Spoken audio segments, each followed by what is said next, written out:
Hi guys, இன்றைக்கி பார்த்தீங்கன்னா டே 3. இன்றைக்கி பார்த்தீங்கன்னா ப்ரஷ் பண்ணிட்டு அப்புறம் வாயெல்லாம் குளிச்சுட்டு மூஞ்சிலாம் கழுவிட்டு அப்புறம் ஒரு 5 மினிட்ஸ் எப்பயும் போல் யோகா பண்ண ஆரம்பிச்சிட்டேன். அப்புறம் வந்து 10 புஷ்அப் போட்டு அப்புறம் வந்து போர் அடிக்குதுன்னு என் டாமியோட போய் விளையாண்டுருந்தேன். விளையாண்டு முடிச்சுட்டு என்ன ட்ரெஸ் போடலான்னு எடுத்துகிட்டு அப்புறம் குளிக்க போயிட்டேன். குளித்து முடிச்சுட்டு பொறுமையாக குளித்து முடிச்சுட்டு அப்புறம் போய் சாப்பிட போயிட்டேன். இன்றைக்கி எங்கள் வீட்டில் பார்த்தீங்கன்னா களியும் அப்புறம் நேற்று சிக்கன் குழம்பும் பண்ணியிருந்தாங்க. அந்த சிக்கன் குழம்பும் வந்து களியோட மிக்ஸ் பண்ணி சாப்பிட்டேன். சாதா களி சாப்பிட்டிங்கன்னா கொஞ்சம் ஒரு மாதிரி இருக்கும், எனக்குலாம் பிடிக்கவே பிடிக்காது. அந்த மாதிரி வந்து ஏதாச்சும் ஒரு காம்பினேஷன் பண்ணி சாப்பிட்டிங்கன்னா கொஞ்சம் சூப்பராக இருக்கும். அதுக்கப்புறம் எங்கள் வீட்டில் ரிலேட்டிவ்ஸ் வந்து இருந்தாங்கன்னா எங்கள் வீட்டில் போய் பால் வாங்கிட்டு வர சொன்னாங்க. பால் வாங்கி கொடுத்தோடனே காஃபி போட்டு அப்புறம் எங்கள் அம்மாவை கொடுத்துட்டாங்க. அப்புறம் வந்து டெலிவரி பாய் வந்திருந்தாங்க. வந்து ஃப்ளிப்கார்ட்டில் இருந்து ஆர்டர் போட்டிருந்தேன்.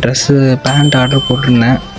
அதை வாங்கிட்டு அமௌண்ட் கொடுத்துட்டேன். நாளைக்கு பார்த்தீங்கன்னா 10th ரிசல்ட்டு பற்றி கூட பயமே இல்லை. ரிலேட்டிவ்ஸு இவனுங்கெல்லாம் கேள்விக்கிட்டே சாவடிப்பாங்க. அப்புறம் இவனும் ஃப்ரெண்ட்ஸுங்களோட விளையாண்டுட்டு அப்புறம் நைட்டு போயிட்டு ஐபிஎல் பார்க்கலான்னு ஐபிஎல் போய் பார்த்தோம். ஐபிஎல் பார்த்தோன்னே என்ன சிஎஸ்கே ஜெயிச்சிரும்னு பார்த்தா அசிங்கமாக தோத்துருச்சு. யார் கப்படிப்பான்னு கமெண்ட்டில் சொல்லுங்கள் காய்ஸ்.